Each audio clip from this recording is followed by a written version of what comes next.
Assalamualaikum warahmatullahi wabarakatuh.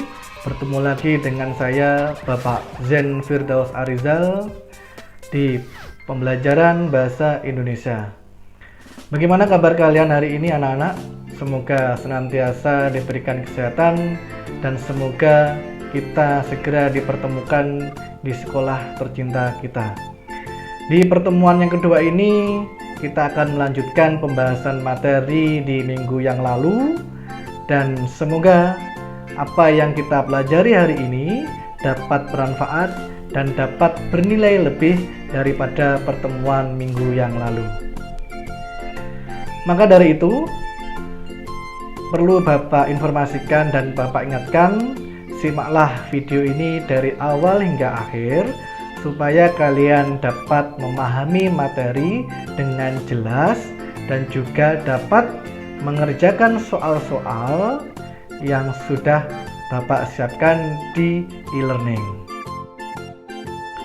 Di pertemuan yang pertama, kalian sudah mempelajari tentang definisi teks berita, unsur-unsur, dan juga jenis-jenis teks berita. Maka fokus di pertemuan yang kedua ini, kita akan mempelajari bagaimana struktur teks berita dan juga kebahasaan teks berita. Kompetensi dasar pengetahuan 3.2 berbunyi menelaah struktur dan kebahasaan teks berita yang didengar dan dibaca.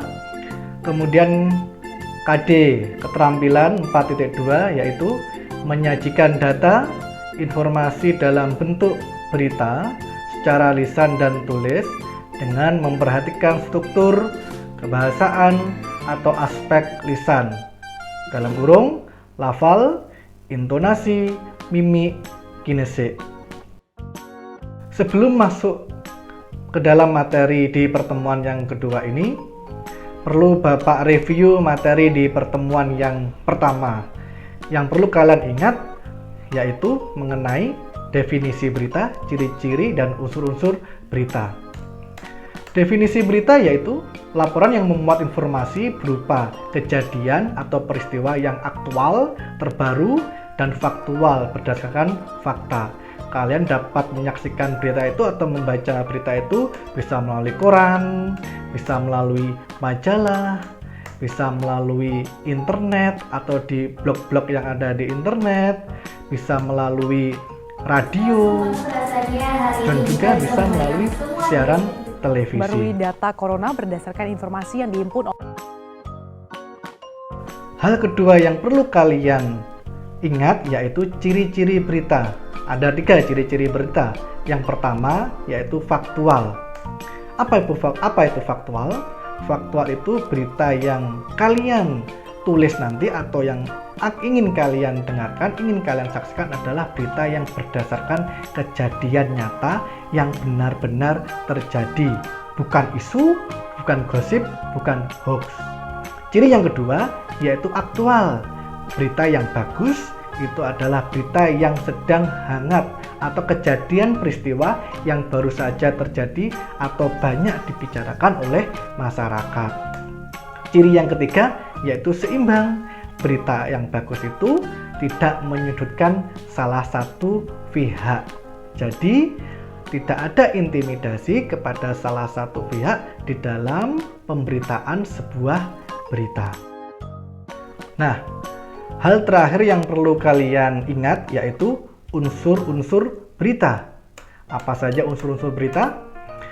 Unsur berita itu ada 6. Yang pertama memuat tentang apa atau what, yang kedua di mana, yang ketiga kapan, yang keempat siapa, yang kelima mengapa, bagaimana, dan keenam hal ini disingkat dengan adiksimba. A apa, di mana, K-nya kapan, C siapa, M mengapa, dan B bagaimana, atau seringkali kita menyebut dengan 5W1H. Jadi sebuah berita itu harus menginformasikan apa berita itu, di mana kejadian berita itu, kemudian kapan kejadian itu terjadi, kemudian siapa saja yang terlibat di dalam peristiwa itu, kemudian mengapa peristiwa itu dapat terjadi, dan bagaimana kejadian peristiwa dalam sebuah berita itu. Jadi berita yang bagus harus memuat 5W 1H. Anak-anak, marilah sekarang kita masuk ke dalam materi di pertemuan yang kedua ini, yaitu struktur dan kebahasaan berita.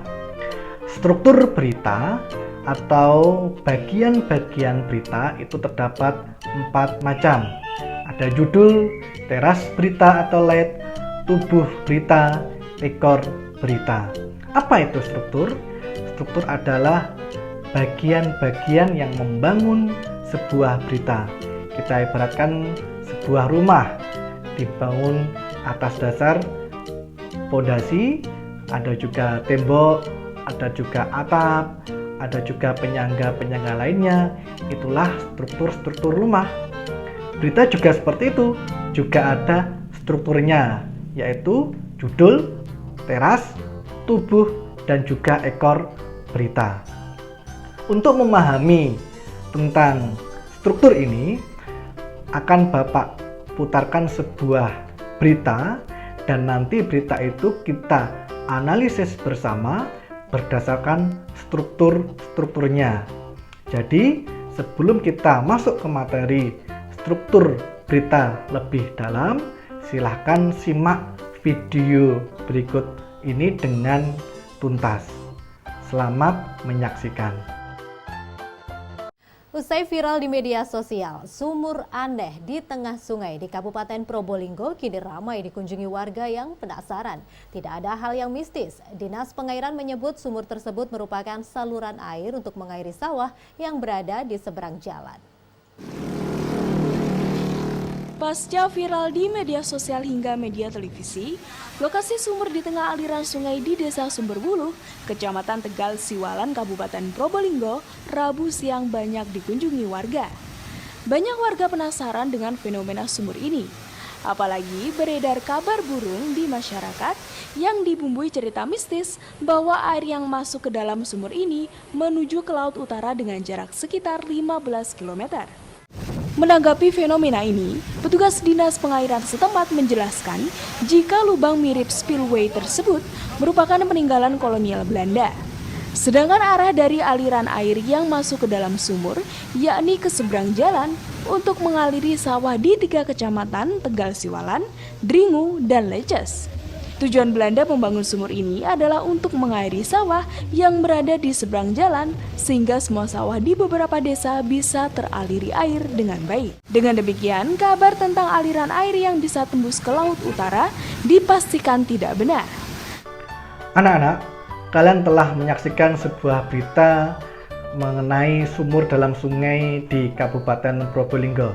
Ini merupakan sebuah berita yang menarik karena sebelum kita mendengarkan berita tersebut, kita akan bertanya-tanya, mana mungkin ada sumur di dalam sungai. Nah, setelah kita mendengarkan berita tersebut, kita menjadi paham dan jelas apa yang sebenarnya terjadi. Mari kita bahas struktur dalam teks berita tersebut. Kita awali dengan hal yang pertama, yaitu judul berita. Judul berita berjudul Heboh, Sumur dalam Sungai di Probolinggo. Judul berita merupakan kata kunci yang mewakili keseluruhan berita. Jadi dari judul kita tahu apa yang akan diberitakan. Bagian yang kedua yaitu teras berita. Teras berita biasanya terletak setelah judul berita. Kalau di dalam teks berita letaknya di paragraf awal. Di bagian teras berita ini merupakan unsur yang paling penting dalam sebuah berita. Karena mengapa? Karena di dalam teras berita ini merangkum keseluruhan isi berita. Teras berita juga merupakan jantung dari sebuah berita atau teks berita. Inilah yang menentukan isi berita akan dibaca atau tidak oleh pembaca. Jadi teras berita yang bagus akan mengundang pembaca untuk tertarik membacanya. Kemudian teras berita ini juga melukiskan seluruh berita secara singkat. Di dalam tiras berita setidaknya berisi informasi yang mengandung jawaban atas pertanyaan apa berita itu atau apa peristiwa yang terjadi, di mana peristiwa yang terjadi, kapan peristiwa itu terjadi, dan siapa saja yang terlibat dalam peristiwa itu. Kita lihat di paragraf pertama, kita ketahui di situ ada sebuah berita yang viral di Desa Sumberwulu, Kabupaten Probolinggo. Di situ juga terkandung informasi tentang siapa saja yang terlibat dalam peristiwa itu. Bagian yang kedua yaitu tubuh berita. Tubuh berita ini berisi penjelasan peristiwa atau kejadian yang diberitakan secara lengkap. Di dalam tubuh berita ini juga harus ditulis secara singkat, padat, dan jelas. Dan di tubuh berita ini menjawab pertanyaan bagaimana kejadian dalam berita itu dan mengapa kejadian itu dapat terjadi. Biasanya terletak di paragraf kedua dalam sebuah teks berita. Bagian yang terakhir disebut dengan ekor berita. Biasanya ekor berita ini berisi informasi yang kurang penting. Anak-anak, itulah tadi penjelasan singkat tentang struktur teks berita. Selanjutnya akan Bapak jelaskan tentang kebahasaan teks berita. Kebahasaan teks berita mencakup 3 hal. Yang pertama, verba transitif dan verba pewarta. Yang kedua, penggunaan kalimat langsung. Dan yang ketiga, penggunaan konjungsi. Mari kita awali dengan verba transitif dan verba pewarta. Sebelum kita lebih lanjut, Bapak terangkan dulu apa itu verba. Verba dapat diartikan sebagai kata kerja. Di lain kata kerja juga terdapat kata benda, kata sifat, kata ganti, dan lain-lain. Verba transitif dapat diartikan kata kerja yang memerlukan objek. Verba pewarta dapat diartikan kata kerja yang bersifat memberitakan atau menandakan percakapan. Bapak berikan contoh. Verba transitif, Andi membeli surat kabar terbitan hari ini. Andi menduduki fungsi subjek, membeli menduduki predikat, surat kabar objek. Di sini membeli digolongkan verba transitif, verba yang membutuhkan objek yaitu surat kabar. Berbeda dengan verba pewarta. Verba pewarta itu adalah kata kerja yang bersifat memberitakan atau berhubungan atau menandakan sebuah percakapan. Contohnya, Andi mengatakan bahwa nanti malam akan belajar bersama dengan Tony. Di dalam verba pewarta tidak hadir objek. Jadi di verba pewarta hanya ada subjek dan juga predikat mengatakan. Bahwa nanti malam akan belajar bersama dengan Tony itu merupakan pelengkap. Jadi perbedaannya, verba transitif itu kata kerja yang memerlukan objek, kalau verba pewarta adalah kata kerja yang bersifat memberitakan atau menandakan percakapan. Contoh yang lain dapat kalian baca dari berita sumur dalam di Sungai Probolinggo. Di situ juga ada verba transitif yang berbunyi, banyak warga mengunjungi lokasi sumur tengah aliran sungai di Desa Sumberwulu, Kecamatan Tegal Siwalan, Kabupaten Probolinggo, Rabu siang 4 April 2018. Di sini kata mengunjungi merupakan penanda dari verba transitif. Contoh verba pewarta dapat kalian lihat dari kalimat di paragraf kedua. Petugas Dinas Pengairan setempat menjelaskan bahwa lubang mirip spilwa tersebut merupakan peninggalan kolonial Belanda. Ini merupakan contoh dari verba pewarta. Struktur kebahasaan teks berita yang kedua yaitu penggunaan kalimat langsung. Dalam teks berita, kamu akan menemukan kalimat langsung. Ciri dari kalimat langsung yang perlu kalian perhatikan ditandai dengan dua tanda petik ganda dan disertai keterangan penyerta.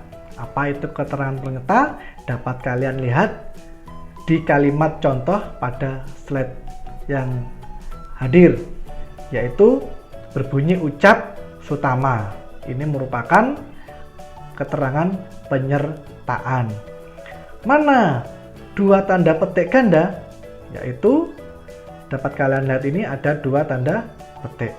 Nah, ini merupakan ciri kalimat langsung.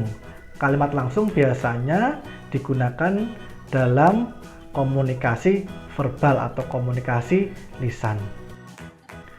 Anak-anak, unsur kebahasaan yang ketiga yaitu penggunaan konjungsi.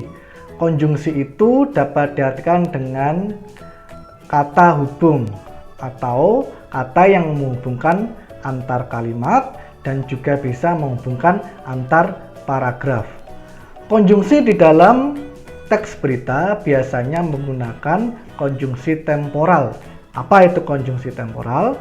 Konjungsi temporal adalah konjungsi yang menjelaskan tentang hubungan kronologis atau urutan waktu. Contoh konjungsi ini dapat berupa kemudian, sejak, setelah, akhirnya, awalnya, dan lain sebagainya. Apabila ada pertanyaan-pertanyaan yang ingin ditanyakan, silakan langsung bertanya kepada Bapak. Dan apabila ada yang kurang jelas, silakan baca materinya secara lengkap yang dapat kalian unduh di bahan ajar e-learning. Untuk pertemuan kali ini, sekian saya akhiri. Assalamualaikum warahmatullahi wabarakatuh.